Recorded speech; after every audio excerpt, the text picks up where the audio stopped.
इसकी हम प्रैक्टिस की तरफ चलते हैं। इंपॉर्टेंट टिप्स क्या दिए गए जी? Opening balance are placed at their side of nature और closing balance are placed at the side opposite to their nature. ये चीज़ें हम ऑलरेडी डिस्कस कर चुके हैं। कॉन्ट्रा एंट्रीज की तरफ चलते हैं।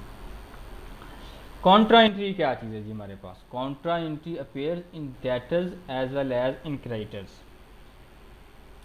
यानी कि डेटर्स के भी साइड के ऊपर भी आएगा और क्रेडिटर्स, यानी क्रेडिटर्स भी इसको रिकॉर्ड करेगा, डेटर्स भी इसको रिकॉर्ड करेंगे हैं, यानी कि दोनों की साइड के ऊपर आएगा आप हमारे पास, यानी डेटर्स कंट्रोल अकाउंट में भी आएगा और क्रेडिटर्स कंट्रोल अकाउंट में भी आएगा। कॉन्ट्रा एंट्री है क्या जी? Contra entry behave opposite to the nature of the account, यानी कि जो चीज़ डेबिट होगी उसको हम कॉन्ट्रा एंट्री के अंदर क्रेडिट करेंगे और जो चीज़ क्रेडिट होगी उसको कॉन्ट्रा एंट्री के अंदर क्या किया जाएगा? डेबिट किया जाएगा। तो इसको क्या बोलेंगे जी? Opposite to the nature of the account. क्या होगा? अकाउंटिंग कॉन्ट्रा एंट्री बिहेव करती है opposite to the nature of the account, मुख्तलिफ सिमत में जाएगी, सॉरी मुखालिफ सिमत में जी। तो ये कॉन्ट्रा एंट्री का पता चल गया जी आपको स्टूडेंट्स?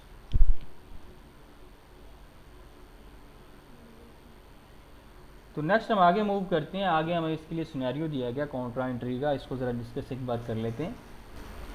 कि there might be a situation that a person who is debtor customer for the entity is also a creditor supplier for this of the same entity with different outstanding amount, यानी कि different amount के साथ हमारे पास क्या होना चाहिए? Customer भी होना चाहिए और क्रेडिटर्स भी होना चाहिए।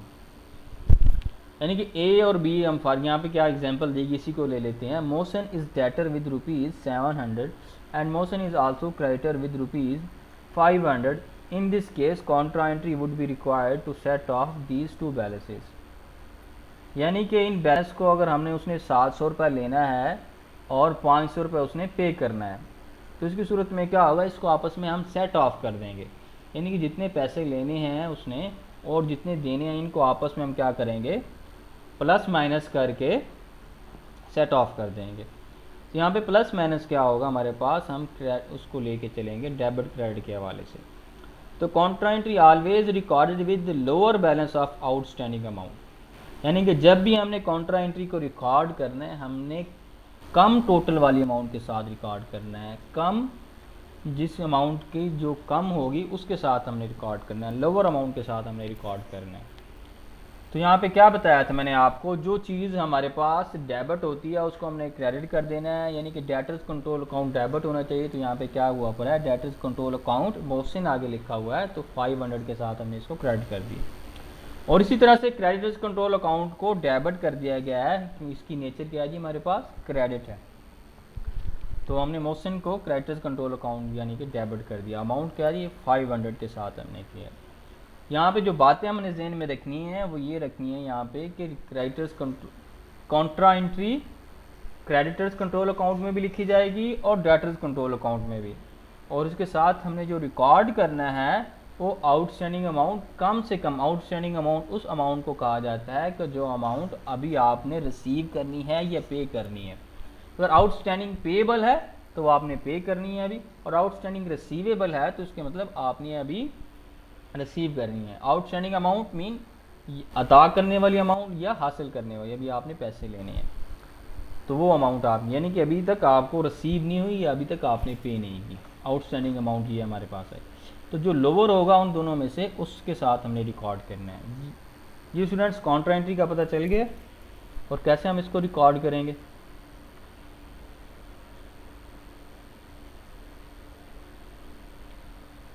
Hello, okay. नेक्स्ट हमारे पास एक और दिया गया सिनेरियो, यही वाला हम देख सकते हैं। In case motion is debtor with rupees 700 and motion is also a creditor with rupees 1000, the Contra entry would remain the same but the amount would be rupees 700 the lower one. देख सकते हैं creditors control account motion 700, creditors control account motion हमारे पास ये credit 700 आ गया। यानी कि हमने इसकी आप देख सकते हैं कॉन्ट्रा एंट्री आप अजबर कर सकते हैं। साथ में आपने क्या करना होगा उसी डेटर या क्रेडिटर का आपने ब्रैकेट में पैरेंथेसिस में नेम लिख देना है और लोअर अमाउंट के साथ आपने उस एंट्री को रिकॉर्ड कर देना है। और साथ में क्या करना होगा, क्रेडिटर्स कंट्रोल अकाउंट हमेशा डेबिट होगा और डेटर्स कंट्रोल अकाउंट हमेशा क्या होगा, क्रेडिट होगा। ये किसके लिए होगा, जब कॉन्ट्रा एंट्री होगी, ये बात ध्यान में रखना है, कॉन्ट्रा एंट्री के अंदर ऐसा होगा। कॉन्ट्रा एंट्री कब, कौन सी कॉन्ट्रा एंट्री, जब हम कंट्रोल अकाउंट बना रहे हैं और कंट्रोल अकाउंट में ऐसा कुछ आ जाए। Contra entry is pass in both accounts, ये डेटर्स एंड क्रेडिटर्स ये हो चुके हैं, हम देख चुके हैं। Contra entry is pass in side opposite to the nature of the account, ये भी हम पढ़ चुके हैं। Contra entry is always is pass with lower of the two outstanding amounts, ये भी हम बात डिस्कस कर चुके हैं।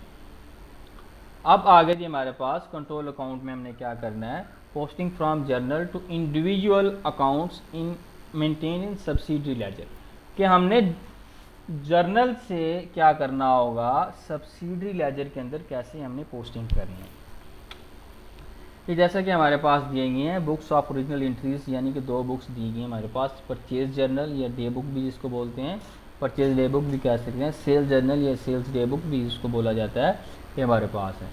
ये जैसा कि हम इसमें देख चुके थे, पढ़ चुके हैं पहले भी, कि इनके अंदर सिर्फ और सिर्फ हमने वो ट्रांजैक्शन रिकॉर्ड करनी है जो उधार पे हुई हैं, जो क्रेडिट पे हुई हैं। इनके परचेज जर्नल के अंदर जो कुछ हमने उधार पे ख़रीदा है वो लिखेंगे, सेल जर्नल के अंदर हमने जो कुछ उधार पे सेल किया हुआ है उसको हम रिकॉर्ड करते होते हैं। और एक स्पेसिफिक इंटरवल के बाद हम इसको क्या कर लेते होते हैं, रिकॉर्ड, इसका टोटल कर लेते हैं। अब परचेज जर्नल और सेल्स जर्नल के नीचे 2 एंट्रीज दी गई हैं आपको, जैसे purchase account debit, purchase account debit, creditors control account credit, debtors control account debit and sales account credit. तो ये एंट्रीज क्या बता रही हैं आपको, कौन किसको इसकी कंसेप्ट का पता है, ज़रा कौन बताएगा ज़रा मुझे इसके हवाले से, किसी को इसकी समझ आ रही है कि क्यों बताई गई हैं, यहाँ पे क्यों लिखी गई हैं।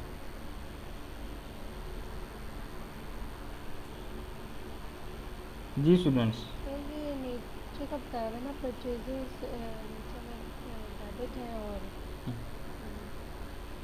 जो डेटर्स हैं जो हमारे एसेट होते हैं, तो एसेट के नीचे डेबिट होती है, तो बताया हुआ।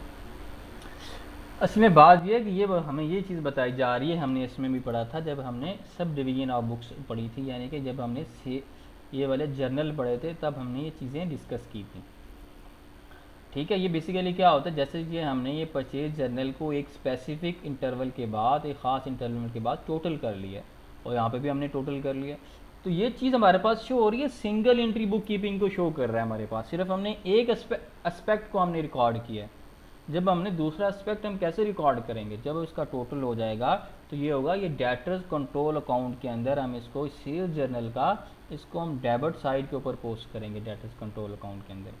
और सेल्स अकाउंट जो हम इसमें बना रहे हैं सेल्स का, उसकी हम ये 23,000 उसकी क्रेडिट साइड के ऊपर हम पोस्ट करेंगे। जब इसकी हमें एंट्री रिकॉर्ड करनी होगी इस 23,000 की, या सेल्स जर्नल की हम एंट्री रिकॉर्ड करेंगे, तो इसका टोटल, इसको हम इस तरह से एंट्री रिकॉर्ड करेंगे, डेटर्स कंट्रोल अकाउंट डेबिट 23,000 से सेल्स अकाउंट क्रेडिट 23,000। बात समझ आई जी, ये तो होगा सेल्स जर्नल। इसी तरह से परचेज जर्नल हमारे पास है, ये हमारे पास हमने एक ख़ास डेट को एक स्पेसिफिक इंटरवल के बाद इसका हमने टोटल कर लिया है 16,500। तो इस 16,500 को हमने क्या करना है, इसको हमने पोस्ट करना होगा परचेज अकाउंट के अंदर डेबिट साइड के ऊपर, और क्रेडिटर्स कंट्रोल अकाउंट के अंदर क्रेडिट साइड के ऊपर। ठीक है, और इसी तरह से अगर एंट्री सिर्फ इसकी रिकॉर्ड करनी होगी तो परचेज अकाउंट डेबिट होगा और क्रेडिटर्स कंट्रोल अकाउंट क्रेडिट होगा। ठीक है, परचेजेस हमारा एक्सपेंस है तो इसलिए डेबिट हो रहा है, क्रेडिटर्स हमारी लाइबिलिटी है तो इसलिए इसे हम क्रेडिट कर रहे हैं। परचेज अकाउंट यहाँ पे जो लिखा गया है, ये हम क्या पर कहाँ पे बनाते होते हैं, मेन लेजर के अंदर अकाउंट होता है परचेजेस का, जिसके अंदर हम तमाम की तमाम परचेजेस जब हमने परचेज़ की तो उसको हम रिकॉर्ड करते हैं, चाहे उधार पे हमने परचेज़ की होती हैं या हमने उसके ऊपर परचेज़ की होती हैं किसके अंदर, कैश के ऊपर, और तमाम की तमाम हम परचेज अकाउंट में लिख रहे होते हैं। लेकिन स्पेसिफिक क्या कह रहे हैं, बेसिकली ये जो जितने भी हैं स्पेसिफिकली हम क्या कर रहे होते हैं, जो परचेज जर्नल का है, या इसको हम ख़ास तौर पे इसके अमाउंट को परचेज अकाउंट के अंदर ट्रांसफ़र करते हैं। ठीक है जी, तो इस तरह से ये अमाउंट ट्रांसफ़र की जाती है। जी ये बात समझ आ गई जी इसकी आप लोगों को, सेल जर्नल से हमने कैसे ट्रांसफ़र करना है और परचेज जर्नल से हमने कैसे ट्रांसफ़र करना है। नेक्स्ट जी हमारे पास आ गया जी books of original entry. Next फिर आ रहे हैं जी हमारे पास सेल्स रिटर्न जर्नल आ गया और परचेज रिटर्न जर्नल आ गया। जैसा कि हम पढ़ चुके हैं ऑलरेडी, परचेज रिटर्न जर्नल को हम देखें कि क्रेडिटर्स कंट्रोल अकाउंट को हम डेबिट करते हैं और परचेज रिटर्न अकाउंट को हम क्या करते होते हैं, क्रेडिट करते हैं। हमने पढ़ा है कि क्रेडिटर्स कंट्रोल अकाउंट के अंदर परचेज रिटर्न लिखी जाएगी तो उससे क्या होगा, आपके पास आपकी अमाउंट जो है वो कमी आएगी। किसके अंदर, आपके क्रेडिटर्स में कमी आएगी। ठीक है, जब हम उनको चीज़ें पैसे की बजाय हम उनको जो चीज़ें उनसे लिए उन्हीं को रिटर्न कर देंगे उनमें से कुछ, तो क्या होगा उसके टोटल में अमाउंट में अंदर कमी आएगी। जैसा कि आप देख, और इसी तरह से परचेज रिटर्न अकाउंट के अंदर हम उसको क्रेडिट करेंगे, जबकि हमने लास्ट में पढ़ा है कि इधर कि परचेज अकाउंट के अंदर हम क्या कर रहे हैं, यहाँ पे डेबिट कर रहे हैं, और इधर क्या कर रहे हैं, हम परचेज रिटर्न अकाउंट के अंदर क्रेडिट करेंगे। परचेजेस और परचेज रिटर्न ये आप एक दूसरे के साथ कॉन्ट्रा है हमारे पास। जब कॉन्ट्रा आ जाते हैं तो हम क्या करते होते हैं, अपोजिट साइड के ऊपर ले जाते हैं उसमें। नेक्स्ट जी हमारे पास आ गई सेल्स रिटर्न में देख सकते हैं, सेल्स रिटर्न अकाउंट के अंदर सेल्स रिटर्न जर्नल का टोटल डेबिट किया जाएगा सेल्स रिटर्न अकाउंट के अंदर, और डेटर्स कंट्रोल अकाउंट के अंदर हम इसको क्रेडिट करेंगे 3000 के अमाउंट। ये तमाम के तमाम अकाउंटिंग एड जो हम ये एंट्रीज पढ़ रहे हैं ये आपको फॉर्मेट के अंदर हम पढ़ चुके हैं।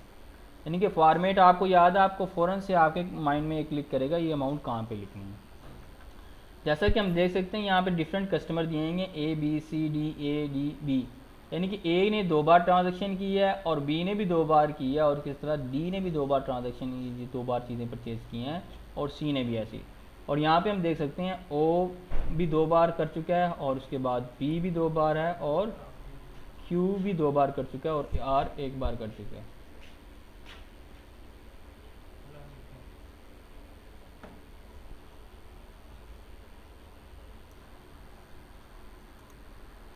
तो इसी तरह से ये टोटल हमारे पास ये कहाँ पे जाना होता है, हमारे पास ये हम टोटल कंट्रोल्स अकाउंट में लेके जाते हैं, और हर एक की अमाउंट को हम क्या करते हैं उसके सब्सिडी लेजर के अंदर लेके जाते होते हैं।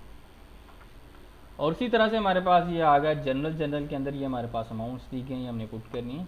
तो हम देख सकते हैं ओ से हमने कितनी अमाउंट्स ली है 3000, और पी से हमने 150 इसको रिसीव किया और 100 को इसको डिस्काउंट दे दिया है, और क्यू से हमने 700 रिसीव किया और इसको हमने 50 का डिस्काउंट दिया है, और ओ को फिर और से 2000 रिसीव किया, आर से फिर 5000 एंड पी से 1000, और टोटल हमारे पास 11850 हमने कैश ही रिसीव किया है, और 150 का टोटल में हमने डिस्काउंट दिया है, पी को 100 का, क्यू को 50 का। और इसी तरह से हमारे पास कैश बुक पे फिर हम देख सकते हैं क्रेडिटर साइड के ऊपर जितनी अमाउंट हमने पे की है। ए को हमने पे किया है 700 और 100 का हमने डिस्काउंट रिसीव किया है, और इसी तरह से बी से हमने 2000 हमने पे किया है, डी को हमने 1500 पे किया और 200 का डिस्काउंट इससे लिया है, और सी को हमने पे किया 2500 और बी को 1000 एंड ए को 500, और टोटल अमाउंट जो हम पे कर चुके हैं वो 8200 है, और टोटल हम जो डिस्काउंट रिसीव कर चुके हैं हमारे पास ये 300 है। ये डिस्काउंट हमारे लिए इनकम है, ये डिस्काउंट हमारे लिए एक्सपेंस है।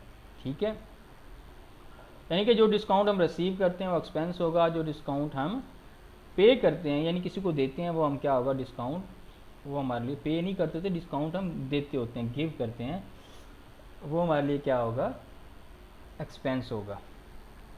जी स्टूडेंट्स, अभी आपको पता चल गया कुछ ये बुक्स ऑफ रीजनल एंट्रीज़ का, ये बेसिकली थोड़ा थोड़ा मैंने आपको बताया, इनका पता चला जी क्या चीज़ें कैसे रिकॉर्ड की गई। ये चीज़ें ऑलरेडी डिटेल से पढ़ चुके हैं। तो अब ये होगा कि हमने यहाँ से अमाउंट पिक करके अपने अकाउंट्स के अंदर लिखना है। यहाँ से हमने क्या करनी है, अमाउंट्स पिक करके लिखनी है।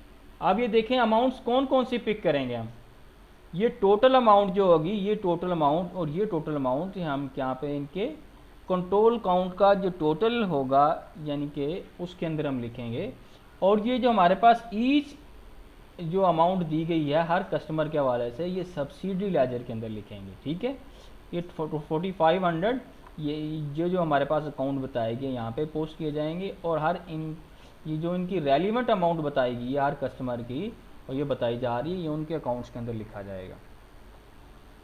तो ये हमारे पास ये देख सकते हैं कि हमने सब्सिडी लेजर यहाँ पे बन रहे हैं हमारे पास। ओ का अकाउंट सबसे पहले बनाया गया है।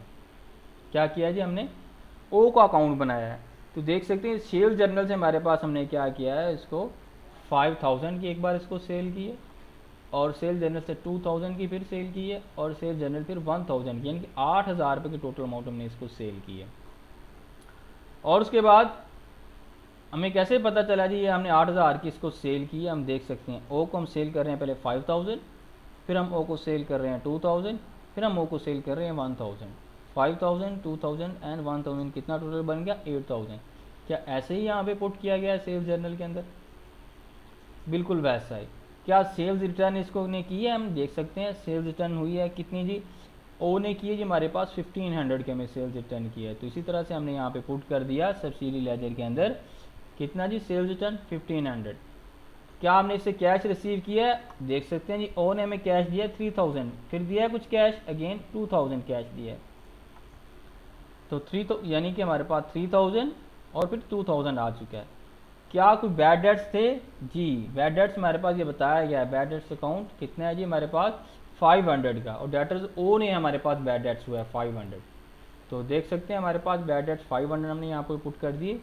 और अब ये देखना है हमने जहाँ तक जब अमाउंट हमने पुट कर दिया है, तो हमने डेबिट साइड का टोटल किया और क्रेडिट साइड का भी टोटल किया। तो क्रेडिट साइड का टोटल हमारे पास 7000 आया, और डेबिट साइड का टोटल हमारे पास आया है 8000। तो इसी 8000 को हमने क्या किया, दोनों साइड के ऊपर पुट कर दिया, और हमारे पास जो बैलेंसिंग फिगर आया है, जो क्लोजिंग बैलेंस हमारे पास आ रहा है, वो क्या आ रहा है, 1000 आ रहा है। ये कौन सा बैलेंस कहलाएगा हमारे पास, ये डेबिट बैलेंस कहलाएगा। जी स्टूडेंट्स, यहाँ तक समझ आइए जी, आप लोगों को ये बताएं सबसे पहले। Yes sir. जी बाकी भी बताएं जी, बाकी लोग भी काइंडली बताएं ज़रा।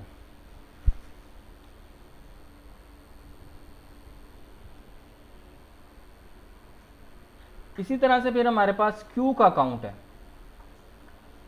क्यू को हमने कितनी अमाउंट की सेल की है जी, ये देख सकते हैं क्यू को हम कर रहे हैं 1000 की, फिर क्यू को कर रहे हैं 2000, ये दो बार ही सेल की है हमने। क्या इसका हमारे पास कोई सेल्स रिटर्न भी है, ये हमारे पास 1000 की अमाउंट है। क्या क्यू ने कुछ पैसे हमें अमाउंट पैसे दिए भी हैं जी, दिए हैं 700 एक दिए हैं, और 700 ही दिए हैं जस्ट, और 50 रुपीज़ का उसने हमसे डिस्काउंट भी लिया है। तो देख सकते हैं सेल्स जर्नल 1000 एक बार हमने इसको सेल की, और 2000 की एक बार सेल की है। ये हमारे पास SRJ लिखा हो, ये सेल्स रिटर्न जर्नल है, यानी कि 1000 की इससे हमारे पास रिटर्न आ गई है। और कैश रिसीव हमने जो किया है 700 है, और डिस्काउंट इसको दिया हमने 50 का। और दोनों साइड्स का टोटल करते हैं, 3000 की अमाउंट हमारे पास जो ज़्यादा है वही आई, वही लिखी है हमने, और 1250 हमारे पास क्या आ गया है, इसका क्या कहते हैं हमारे पास क्लोजिंग बैलेंस आ गया, जो कि हमारे पास डेबिट बैलेंस है। जी इसकी भी समझ आ गई है, क्यू का अकाउंट हमने कैसे मेंटेन किया है। Yes sir. तो नेक्स्ट हमारे पास आ गया सब्सिडी लेजर, किसका आ रहा है जी, पी का। तो जैसे कि हम देख सकते हैं, अगर हम पीछे जाएंगे तो पी को हमने दो बार सेल्स की हैं, 2000 की और 3000 की, ये हमने टोटल किया तो 5000 आ गया। तो सेल्स रिटर्न 500 की आ चुकी है। कैश रिसीव हमने दो बार इससे किया है, कितना 150 और 1000, और डिस्काउंट हमने इसको दिया था 100 का। तो ये बैलेंस हमारे पास आ रहा है 3250 की अमाउंट आ रही है हमारे पास, ठीक है। तो अगर हम ये इसको देख भी लें बैक एंड पे, तो देख सकते हैं तो पी को 2000 की एक बार सेल हो चुकी है, और पी को फिर 3000, यानी टोटल कितने आ गए हमारे पास 5000। क्या इसकी रिटर्न आई है जी, देख सकते हैं जी पी ने 500 की रिटर्न भी की है। और उसके बाद क्या कोई पैसे कितने हमने इसके रिसीव किए हैं, हमने 150 एक रिसीव किए हैं पी से, और 1000 एक रिसीव किए हैं, यानी कि हमने 1150 रुपीज़ हमने इससे रिसीव किए हैं, और हमने 100 रुपये का इसको डिस्काउंट दिया है। तो ये चीज़ें हमारे पास यहाँ पर भी मेंशन है, ठीक है, बैलेंस कैरी फॉरवर्ड के अंदर यहाँ में। उसके बाद क्यू का अकाउंट हम बना रहे हैं, ये सॉरी इसके ये हो गया, आर का अकाउंट बन रहा है। तो आर को कितने अमाउंट की सेल की है हमने, आर को हमने 7000 की सेल की है, और कैश रिसीव हमने किया है 5000 का। और जब हमने इसका बैलेंसिंग किया है, इस जर्नल को, इस सब डिवीजन सॉरी इस लेजर को, जो मेमोरेंडम लेजर है हमारे पास, तुम्हारे पास 2000 की अमाउंट आई है। तो ये तुम्हारे पास आ गया डिफरेंट अमाउंट। अब ये 1000 इसका बैलेंस आ रहा है और 1250 इसका आ रहा है और इसके बाद 3250 अमाउंट इसका बैलेंस आ रहा है हमारे पास। और जी नेक्स्ट हमारे पास आ रहा है बैलेंस कैरी फॉरवर्ड आर का भी आ रहा है। तो इसको देखें जी, हमारे पास ये सब्सिडी लेजर या डेटर्स लेजर या सेल्स लेजर का हमने क्या किया, इसकी लिस्ट बनाई है कितनी कितनी अमाउंट हमने ली है। ओ का 1000, पी का 3250, क्यू का 1250 एंड आर का आ रहा है हमारे पास 2000। ये टोटल अमाउंट 7500 आ रहा है। यानी कि अब हम टोटल्स लेजर यानी कि टोटल्स इसका बनाएंगे डेटर्स का लेजर अकाउंट, यानी कि सन्ड्री डेटर्स अकाउंट या फिर सेल्स लेजर अकाउंट जो हमने बनाना है, उसका बैलेंस हमारे पास ये आना चाहिए 7500 आना चाहिए, आपस में मैच होना चाहिए। तो ये हमारे पास दिया गया है जी सब्सिडी लेजर, इसके क्राइटर्स के लिए दिए गए हैं। इसको हम फिलहाल रहने देते हैं, हम चलते हैं इसकी तरफ, कंट्रोल अकाउंट की तरफ। ये देख सकते हैं हम जी। तो ओपनिंग बैलेंस हमारे पास 0 है, तो सेल्स हमारे पास 23,000 है। क्या हमने देखा नहीं है उसके अंदर, यानी कि जो हमारे पास सेल्स जर्नल था उसका टोटल 23,000 था, तो हमने यहाँ पे पुट कर दिया। उसके बाद कैश रिसीव हम कर चुके हैं 11,850 और सेल्स रिटर्न का टोटल हमारे पास 3,000 था और बैड डेट्स का टोटल हमारे पास 500 था और डिस्काउंट अलाउड का टोटल हमारे पास 150 था। जब इन साइड्स का हमने टोटल करके बैलेंस निकाला तो बैलेंस हमारे पास कितना आ रहा है, 7500 आ रहा है। ठीक है, ये जो क्या आप इसमें से देख रहे हैं कुछ ऐसा कुछ लिखा हुआ है जो कुछ हमने इसके फॉर्मेट में ना पढ़ा हो। ये तमाम की तमाम वही चीज़ें लिखी हुई हैं जो हमने फॉर्मेट्स के अंदर पढ़ी हैं। तो इस तरह से हमारे पास ये क्लोजिंग बैलेंस 7500 आ रहा है। तो इसी तरह से हम मेमोरेंडम अकाउंट, मेमोरेंडम लेजर से और जो मेन लेजर है इसके अंदर जो हम इसका डेटर्स कंट्रोल अकाउंट बनाया है, इससे हम इसको एक दूसरे को वेरीफाई भी कर सकते हैं। जी स्टूडेंट्स, यहाँ तक पता चल गया जिसकी समझ आ गई है। अगर किसी को इनमें से किसी भी बात की समझ नहीं आई तो काइंडली पूछ सकता है जी प्लीज़। हेलो, ये आवाज़ आ रही है आप लोगों को?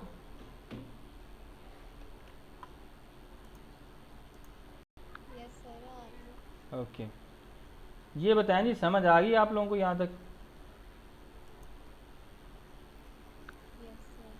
बाकी लोग भी बताएं जी किस किस को समझ आई है, किसको समझ नहीं आई।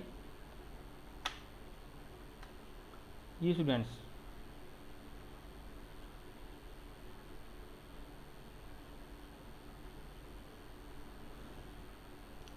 मुझे लगता है बाकी लोग सोए हुए हैं या फिर क्लास में इंटर होके गायब हो गए हैं। चलें जी, तो उसके बाद हम आगे इसको डिस्कस करते हैं जो हमारे पास सब्सिडी लेजर किसका है, क्रेडिटर्स का।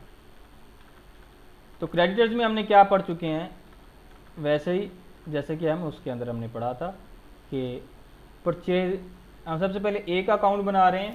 तो ए का हमने इसकी हमारे पास जितना भी क्रेडिटर्स अकाउंट था इसकी हमारे पास नेचुरल साइड कौन सी होगी, क्रेडिट साइड होगी। तो क्रेडिट साइड पर सबसे पहले देखते हैं परचेज जर्नल से हमने क्या देखा, 22,500 की हमने परचेज किया किससे, ए से। तो ए को हमने रिटर्न भी किया है जी, किया है 1500 का।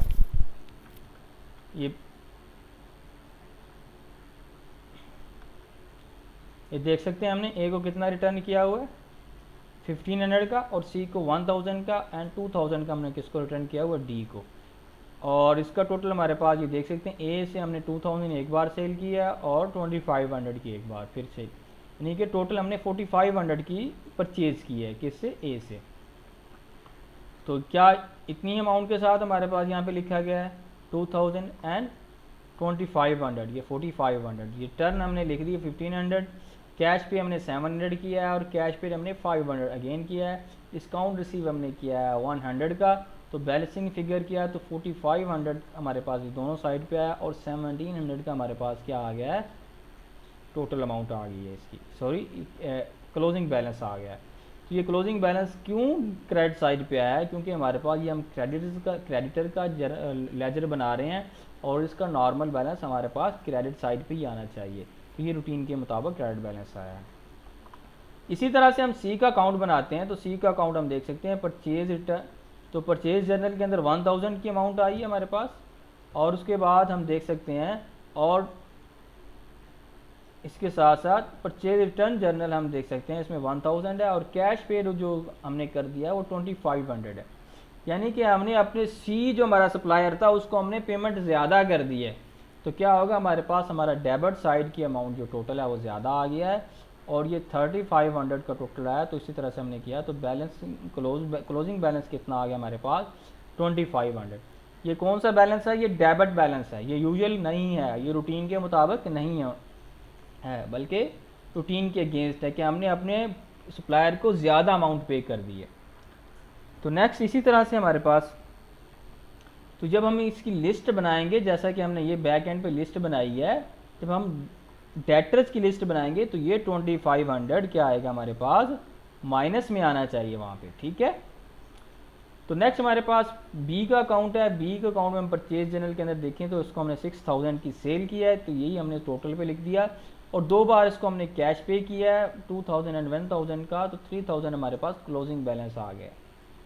और इसी तरह से डी का अकाउंट हम देखते हैं, तो परचेज हमने किया है इससे 5000 की परचेज की हैं, और इसको रिटर्न किया 2000 की, और कैश पे किया इसको 1500 का, और डिस्काउंट इससे हमने रिसीव किया 200 का। तो बैलेंसिंग फिगर किया तो 1300 हमारे पास क्या आ रहा है, क्लोजिंग बैलेंस आ रहा है। तो देख सकते हैं हमारे पास, तो 1700 क्लोजिंग बैलेंस क्रेडिट है, 2500 डेबिट बैलेंस है, और यहाँ पे भी 3000 डेबिट क्रेडिट बैलेंस है, और ये 1300 भी क्रेडिट बैलेंस है। तो इसकी हम बनाते हैं अब लिस्ट। देख सकते हैं ए से हमने हमारे 1700 और बी से 3000, और सी का आ रहा है -2500। तो इसका क्या मतलब है कि ये हमारे पास हमने इसको एडवांस में पेमेंट ज़्यादा कर दी हुई है। और डी का हम देख सकते हैं हमारे पास आ रहा है 1300। तो टोटल किया तो हमारे पास कितनी अमाउंट आ रही है जी, 3500 का बैलेंस आ रहा है। तो इसी तरह से जब हम इसकी टोटल का अकाउंट बनाएंगे तो आप देख सकते हैं, तो ओपनिंग बैलेंस ब्रॉड फॉरवर्ड 0 है। परचेजेस की कितनी कर चुके हैं 16500 की, ये परचेज जनरल का टोटल है। हम टोटल कैश कितना पे कर चुके हैं, यहाँ पे क्वेश्चन के अंदर आप देख सकते हैं कि टोटल परचेजेस हम कर चुके हैं 16500 की, और टोटल रिटर्न हम कर चुके हैं 4500 की, और इसी तरह से हम टोटल पे कर चुके हैं 8200, और इसके साथ साथ 300 का हम डिस्काउंट ले चुके हैं।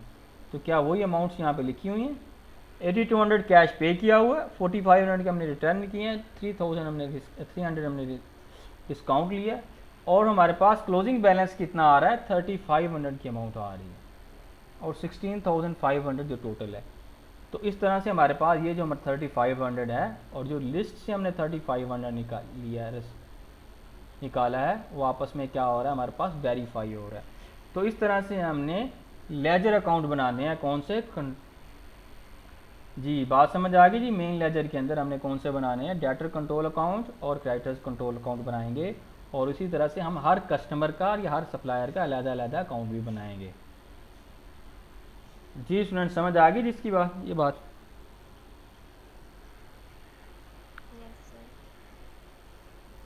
तो इसी तरह से कुछ आगे इंटरलिंक, इससे हमने सेल्स अकाउंट पढ़ा था, और उसके बाद इसको देखते हैं ज़रा। तो हमने मेन लेजर के अंदर सेल्स अकाउंट पढ़ा था, तो सेल्स अकाउंट में हम देख सकते हैं यहाँ पे सेल्स जर्नल के अंदर 23000 दिया गया अमाउंट, ये तो हमने वहाँ से पोस्ट करना था, ठीक है। ये तो हमारे पास सेल्स जर्नल से आ गया, तो हमने पढ़ा था सेल्स जर्नल की हमने क्रेडिट साइड के ऊपर पोस्ट करना है।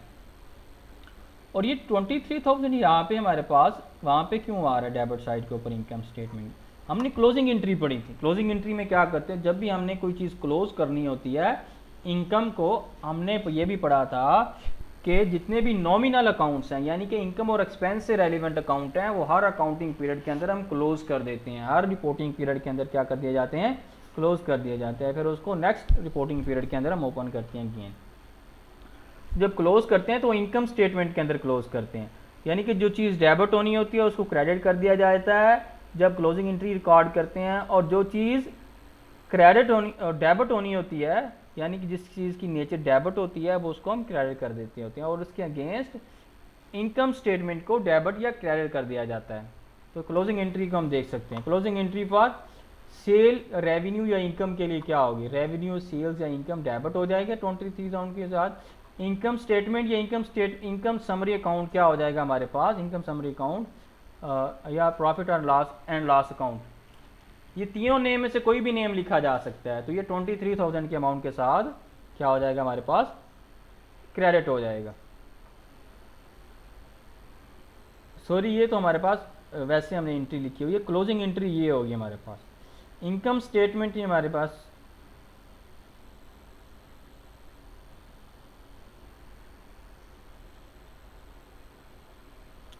ये एंट्री जो है हमारे पास, ये क्लोजिंग एंट्री ये गलत लिखी गई है। यहाँ पे हमारे पास क्या होना चाहिए था, ये चीज़ें डेबिट होनी चाहिए थी और ये चीज़ क्रेडिट होनी चाहिए थी।